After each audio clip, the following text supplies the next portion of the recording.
Shalom kekasih Kristus, salam waktunya mengalami terobosan.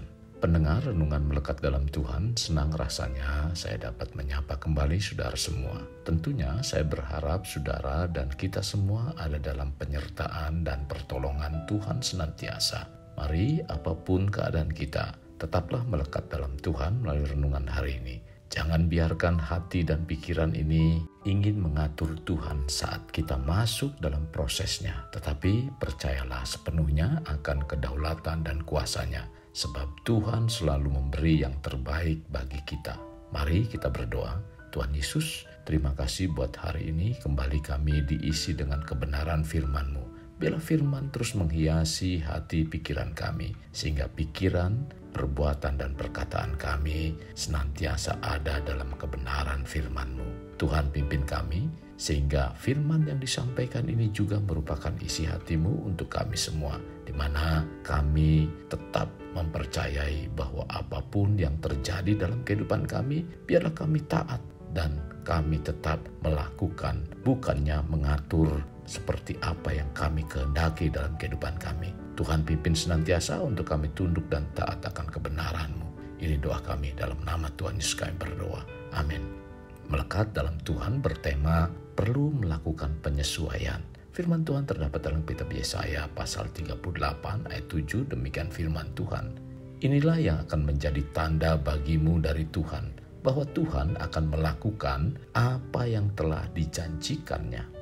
Kita tahu sebagai manusia, kita adalah manusia yang berdosa. Dan dosa adalah keterpisahan dengan Allah. Artinya, bila kita bertekun dalam dosa, berarti bukan berada bersama-sama dengan Allah di surga, melainkan di neraka.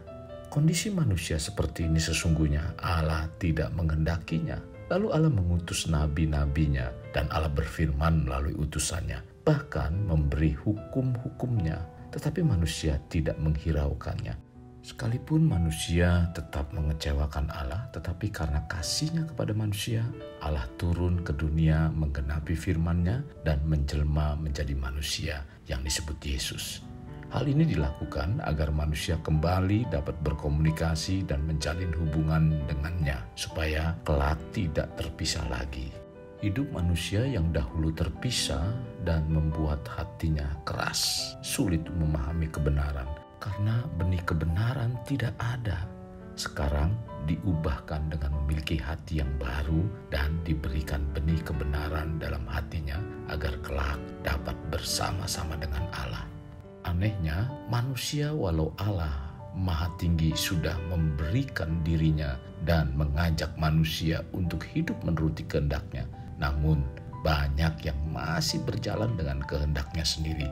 Bukannya melakukan penyesuaian antara kehendak Sang Pencipta dengan dirinya, di mana manusia yang seharusnya binasa dijadikan berharga, bahkan menjadi anaknya. Hal ini tidak membuat manusia itu sadar. Bahkan dalam berdoa pun seringkali mengancam dan menyalahkan Tuhan dengan berkata, Tuhan sudah salah. Seharusnya Tuhan berbuat begini, supaya begini, selalu begini, maka akan terjadi begini, sehingga semuanya akan lebih baik dan tidak akan terjadi seperti ini.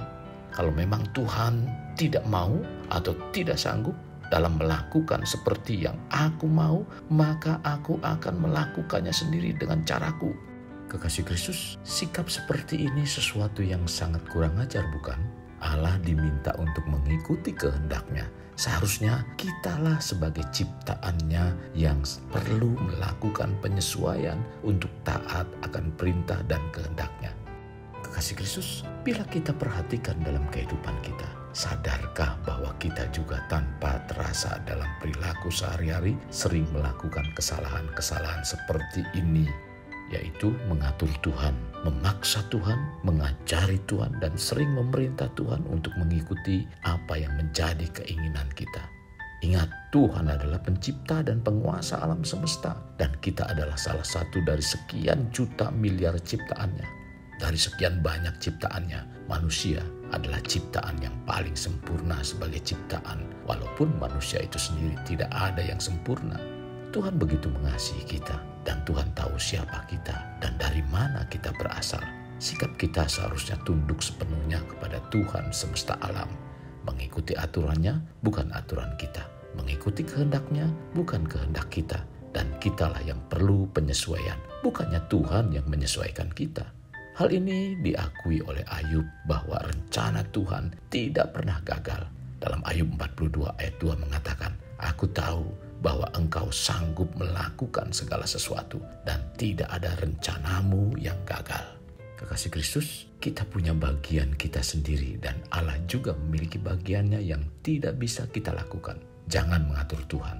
Sekarang, mari kita lakukan saja bagian kita, yaitu bekerja dengan rajin dan tekun, miliki pola hidup atau etika yang baik, menjaga pikiran, perkataan, dan perbuatan dengan baik, menjaga kesehatan dan pola makan yang baik. Itu bagian kita. Selain dari itu, biarlah Tuhan yang bertanggung jawab. Jangan sampai kita malas dan sembarangan dengan pola hidup, pola makan, sebab nanti kita akan menuai apa yang kita tabur. Lakukan sebaik-baiknya apa yang menjadi bagian kita. Allah akan melakukan sebaik-baiknya dan sempurna apa yang menjadi bagiannya. Jangan mengatur Tuhan untuk menyesuaikan dengan kita. Hendaknya kitalah yang perlu melakukan penyesuaian. Ingat, Tuhan adalah pencipta kita dan pencipta alam semesta. Tuhan adalah yang mengatur semuanya dan seluruhnya ada dalam kedaulatannya. Kita tidak perlu meminta agar Tuhan melakukan penyesuaian dengan diri kita, karena kita tidak tahu persis apa yang akan terjadi. Bahkan hari depan yang beribu-ribu tahun yang belum terjadi pun Tuhan mengetahuinya. Jadi ketika kita ada di dalam Kristus Yesus, itu sudah benar. Dan yang harus diperbaiki adalah jangan lagi meminta agar Tuhan memaklumi atau melakukan penyesuaian dengan kita dengan alasan kita kan manusia yang mempunyai kelemahan. Tetapi mari kita pacu dan bawa diri kitalah yang perlu melakukan penyesuaian dengan Tuhan. Kekasih Kristus, mari kita alami terobosan hidup. Untuk mengalaminya, mulailah dengan mengenal prinsip-prinsip kerajaan Allah serta menjadi warga kerajaan. Kita berdoa. Tuhan Yesus, terima kasih buat firman-Mu hari ini. Sungguh membawa dan memberikan pengertian dalam kehidupan kami, di mana hidup kami tanpa terasa mengatur Tuhan. Bahkan kami minta kepada Tuhan agar Tuhan melakukan penyesuaian terhadap kami manusia. Tuhan, ampuni kami. Sesungguhnya bukan Tuhanlah yang melakukan penyesuaian, melainkan kamilah yang perlu melakukan penyesuaian. Karena Engkaulah Sang Pencipta, Engkaulah yang mengatur alam semesta dan kehidupan kami. Tuhan, ampuni kami Tuhan. Pimpin kami untuk senantiasa kami menjadi pribadi-pribadi yang tunduk dan taat akan kebenaran firman-Mu, sehingga firman inilah yang harus kami lakukan dan kami taati. Terima kasih Tuhan Yesus, pimpin kami dan pimpin seluruh kehidupan keluarga kami juga untuk senantiasa tunduk dan taat akan kebenaran firman-Mu, di mana Tuhan akan beracara, Tuhan akan bekerja, dan Tuhan akan menepati setiap janji-janji seperti apa yang dikatakan dalam firman-Mu ini. Terima kasih Tuhan Yesus. Ini doa kami yang kami alaskan dalam nama Tuhan Yesus. Amin. Kasih Kristus, mari kita akhiri dengan mengedahkan kedua tangan kita. Terimalah anugerah berkat dari Allah Bapa, kasih sayang daripada Yesus Kristus, dan persekutuan dengan Roh Kudus yang mencurahkan berkat secara rohani, berkat secara jasmani, dan berkat secara ekonomi, di mana berkat Abraham, berkat Ishak, berkat Yakub dicurahkan dan dilimpahkan dari saat sekarang sampai Maranatha tiba, dalam nama Tuhan Yesus. Amin. Sampai jumpa di renungan berikutnya. Tuhan Yesus memberkati. Jangan lupa like, share, dan